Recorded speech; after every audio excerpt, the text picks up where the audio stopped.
Sa ating paglilingkod, sikapin natin, mitiin natin nga matulad sa mga tupa, sapagkat ang sabi sa Biblia, ang tupa ang siyang makapasok sa buhay ng langgang sa kanan, at ang kambing naman ay nasa kaliwa at ito ay papuntang impyerno.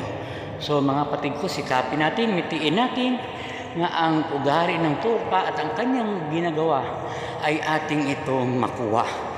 Mahirap mga kapatid ko, sapagkat ang sabi sa Biblia, ang mga tupa ay mahirap, nga kung saan ay marami ang nagmimithi, marami ang gustong mapahamak ang mga tupa. Pero tandaan natin, may pastol tayo na hindi tayo pabayaan kapag ang ating ugali ay isang tupa. So nariyan mga kapatid ko, makita natin ang kambing na nakatali, may talapitan ng dalawang tupa, nagmamahala naman sila, kapatid ko. Pero ito naman, ang sakanan ito yung mga tupa talaga dito, kung saan ito ang pag-aari ng ating minamahal na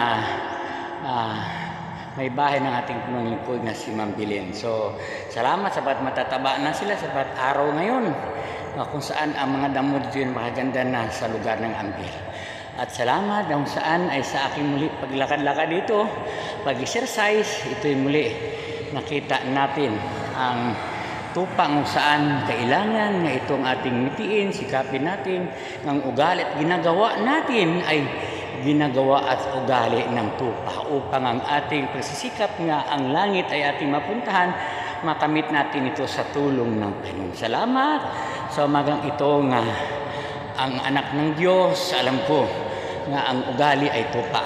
At siyempre, kung tupa ang ating ugali, ang ating pupuntahan ay langit, buhay na walang hanggang. Salamat sa umagang ito sa inyong panood makikinig. Ako naniwala na ang mensahe ng Diyos sa mga itong ang tupa at ang kambing ay ito ay ating basihan upang makamit natin ang ating minimithi at sikapin natin ang ating buhay ay papunta sa ating minimithi, target, buhay na walang hanggang langit. Salamat sa ngalan ng Panginoon Hesus, sa ngalan ng Ama, ng Anak at ng Espiritu Santo.